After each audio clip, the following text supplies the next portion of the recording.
My girlfriend's parents called me over during Christmas dinner, saying, "We need to meet you." I went to their house, nervous as hell. They said something that I couldn't even believe when I heard it. I didn't say anything. I stayed quiet and just played the recording where their daughter was saying things that left them in complete disbelief when they heard it. "My name's Jake, I'm 27, and I work as a data analyst for a mid-sized logistics company in Pennsylvania. The job's nothing glamorous, tracking shipments, optimizing routes, crunching numbers in Excel until my eyes blur. But it pays well enough, keeps me busy, and honestly, I like the quiet predictability of it all. Or at least I did, until everything with Brianna happened. Brianna and I had been dating for almost 3 years when this all went down. We met at a mutual friend's barbecue back in the summer of 2021. She was a dental hygienist, worked at a practice about 20 minutes from where I lived. Pretty girl, blonde hair, bright smile, the kind of person who seemed to light up a room when she walked in. Everyone loved her. Her friends adored her. Her parents thought she was an angel. And for a long time, I thought I was the luckiest guy alive. Our first date was at this Italian place downtown. We talked for 3 hours straight. She told me about growing up outside Pittsburgh, how she'd always wanted to work in healthcare, but couldn't handle the sight of blood. I told her about my analyst job, and she actually seemed interested. By the end of the night, I was hooked. We moved in together in March of 2023, got a decent 2-bedroom apartment in the suburbs. Split the rent 60-40 since I made a bit more than her. She decorated the place, threw pillows everywhere, hung fairy lights in the bedroom, filled the kitchen with plants she promised to keep alive. Things were good. We had our arguments like any couple, but nothing that felt like a red flag. She talked about marriage sometimes, hinted at ring shopping, sent me Pinterest boards with wedding ideas. I wasn't opposed to it. I loved her. Or at least, I thought I did. But sometime around October of last year, things started feeling off. She became distant. Not in an obvious way, but in those small, nagging ways that eat at you. She'd be on her phone more, laughing at texts she wouldn't show me.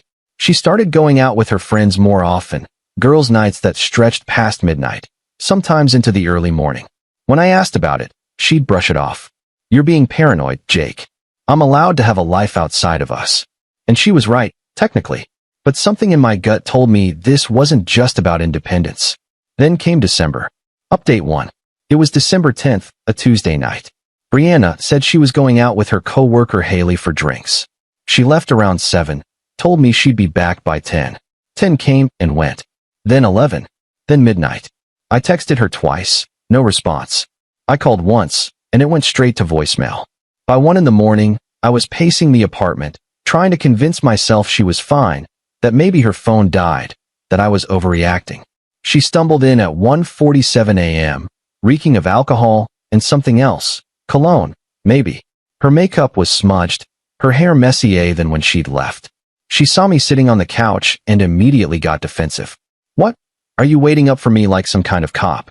I was worried, I said, keeping my voice calm. "You said you'd be back by 10. Plans changed. Haley wanted to go to another bar. My phone died." Jesus, Jake, can you stop being so controlling? Controlling. That word stung because I'd never thought of myself that way. I just wanted to know she was safe. But instead of pushing it, I let it go. The next morning, she was cold. Barely spoke to me over coffee. When I asked if everything was okay, she snapped. "I'm fine. You're the one making everything weird." That's when I knew something was seriously wrong. I spent the next few days trying to piece things together. I didn't want to be that guy, the one who snoops, who doesn't trust his partner. But every instinct I had was screaming at me. On December 14th, I did something I'm not proud of. I checked her phone. She'd left it on the kitchen counter while she was in the shower. My hands were shaking as I unlocked it. She'd never changed her passcode, which was her birthday. I went straight to her messages. And there it was. A conversation with someone named A. No profile picture, no last name. Just A. The texts were recent. From the past 2 weeks. And they were explicit. Flirty. Sexual. Things she'd never said to me. Things that made my stomach turn. One message from her. Sent the night she came home late. "Tonight was amazing. I can't stop thinking about you." His response. "Same here. When can I see you again?" Her. "Soon. I'll figure something out." He doesn't suspect anything. I felt like I'd been punched in the chest. I took screenshots of everything. Dozens of messages, going back weeks. Then I put her phone back exactly where I'd found it, and sat on the couch, staring at nothing, trying to process what I'd just seen. When she came out of the bathroom, she looked at me and smiled. "You okay, babe? You look pale." I couldn't even respond. I just nodded and walked into the bedroom. Update 2. I didn't confront her right away. I know that sounds stupid, but I needed proof. Solid, undeniable proof. Screenshots could be explained away. Maybe she'd say I faked them or took them out of context. I needed more. So I bought a voice-activated recorder. Small thing, no bigger than a USB drive. Cost me $40 on Amazon. I hid it in her car, tucked under the passenger seat where she'd never notice. For 3 days, I listened to nothing. Just her singing along to the radio, phone calls with her mom, mundane stuff. I started to wonder if I was losing my mind. Then, on December 18th, I hit gold. She'd gotten into her car after work, and within a minute, her phone rang. She answered on Bluetooth. "Hey," she said, her voice soft and warm in a way she hadn't spoken to me in months. "Hey, beautiful," a man's voice replied. Deep, Jake's been weird lately. I think he's suspicious. Then just end it with him. There was a pause. I was sitting in my car in the work parking lot, listening through my earbuds, and I literally stopped breathing. "I can't do that yet," she said. "Not until after the holidays. His family already bought me gifts, and my parents would freak out if I broke up with him right before Christmas. Plus, he pays most of the rent. I need to figure out my living situation first." My hands were clenched so tight around my steering wheel that my knuckles went white. "So what? You're just gonna keep stringing him along," the guy said. "It's not like that," she said defensively. "I care about Jake. I do. But he's just boring. You know? He's stable, he's reliable, but there's no excitement anymore. With you, it's different. You make me feel alive." "Then leave him." "I will," she said. "I promise. Just give me a little more time. I need to have a plan." "Fine," he said. "But I'm not waiting forever." "You won't have to." They talked for a few more minutes about meeting up after Christmas. Then the call ended. I sat in my car for 20 minutes, just staring at nothing, feeling like the ground had been ripped out from under me. 3 years. 3 years of my life with someone who was just using me as a safety net while she figured out her next move. That's when I decided I wasn't going to just roll over. Update 3. The next day, December 19th, I got a text from Brianna's mom, Helen. "Hi Jake. We'd love to have you over for Christmas dinner. Let us know if you're free." Normally, I would have been happy to go. I got along well with her parents. They were good people, kind, traditional. But given everything I'd just learned, the thought of sitting at their table and pretending everything was fine made me sick. I didn't respond right away. I needed time to think. Then, 2 days later, on the 21st, I got another text from Helen. This one was different. "Jake, we really need to talk to you. Can you come by tomorrow evening? It's important." My stomach dropped. I texted back. "Sure. What time?" 6 p.m. "And please don't mention this to Brianna." That last line made my blood run cold. I showed up at their house the next night at exactly 6. Helen answered the door, and the look on her face was serious, almost somber. She led me into the living room, where Brianna's dad, Tom, was sitting on the couch. He didn't smile. Didn't stand to shake my hand like he usually did. "Sit down, Jake," Helen said, her voice gentle but firm. I sat in the armchair across from them, my heart pounding. Tom leaned forward, clasping his hands together. "We need to talk to you about Brianna," he said. I nodded, waiting. "We know she's been seeing someone else," Helen said, her voice breaking slightly. "We found out a few days ago. She left her laptop open at our house, and I saw messages. I wasn't snooping, I swear, but they were just there. I didn't say anything. I just stared at them, feeling relief and dread. We wanted to tell you," Tom said, "because we think you deserve better than this. You're a good man, Jake. You've been nothing but kind to her, to us. And what she's doing, it's not right." Helen wiped at her eyes. "We tried to talk to her about it," she said. "But she denied everything. Said we were crazy.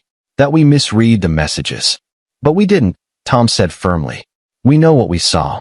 I sat there for a moment. Then I reached into my pocket and pulled out my phone. "I need to show you something," I said. I opened the voice recording app and played the conversation from Brianna's car. The whole thing. Her and this guy, talking about me like I was nothing. Planning her exit strategy. Using me for rent money. Helen's face went pale. Tom's jaw tightened, his hands clenching into fists. When the recording ended, the room was dead silent. "I'm so sorry," Helen whispered, tears streaming down her face. Tom stood up, his face red with anger. "That's my daughter," he said, his voice shaking. "That's my daughter saying those things?" I nodded. "I wanted to make sure you knew the truth," I said. "Not just what she was telling you." Tom shook his head, looking disgusted. "What are you going to do?" he asked. "I'm ending it," I said simply. "She doesn't know that I know yet. I wanted to talk to you first." "Thank you," Helen said through her tears. "Thank you for telling us." We talked for another 20 minutes. They asked questions, expressed their shame and anger, apologized repeatedly. When I left that night, Helen hugged me tight. "You're going to find someone so much better," she whispered. I drove home in silence, feeling lighter somehow. Final update. Christmas came and went. I didn't go to Brianna's family dinner. I spent the day in my apartment, packing up her things while she was at her parents' house. On December 26th, she came home to find all her stuff in boxes by the door. "What the hell is this?" she said, her voice sharp. "You're moving out," I said calmly. "Excuse me. Your parents know everything. I know everything. And I'm done." Her face went white. "Jake, I can explain." "Save it," I said. "You've got until the end of the month to find a new place. After that, I'm changing the locks." She tried to argue, tried to cry, tried to tell me it wasn't what I thought. But I didn't engage. I just walked into the bedroom and closed the door. She was gone by December 30th. A week later, I got a text from Tom. He told me they'd had a long talk with Brianna, that she'd finally admitted everything. She'd been seeing this guy, a bartender named Adrian she met through friends, for almost 3 months. She'd planned to break up with me after the holidays, once she'd saved up enough money. Tom also told me they were ashamed of her, that they'd raised her better than that. He apologized again, even though none of it was his fault. I haven't spoken to Brianna since. I heard through mutual friends that she and Adrian broke up in February. Apparently, once the excitement wore off, there wasn't much left between them. Shocking. I'm doing okay now. I moved to a smaller apartment, saved some money, dated a little here and there. Nothing serious yet. Mostly, I'm just glad I found out when I did. Could have been worse. Could have married her. Could have had kids with her. Sometimes I think about how close I came to that, and it makes me sick. But mostly, I'm just relieved it's over. I still see Helen and Tom occasionally. We get coffee sometimes. They always ask how I'm doing. Helen hugs me every time we part ways. Tom shakes my hand, tells me I'm a good man. And you know what? I'm starting to believe it. Edit 1. For anyone going through something similar, trust your gut. If something feels off, it probably is. Don't let anyone convince you that you're paranoid for noticing the signs.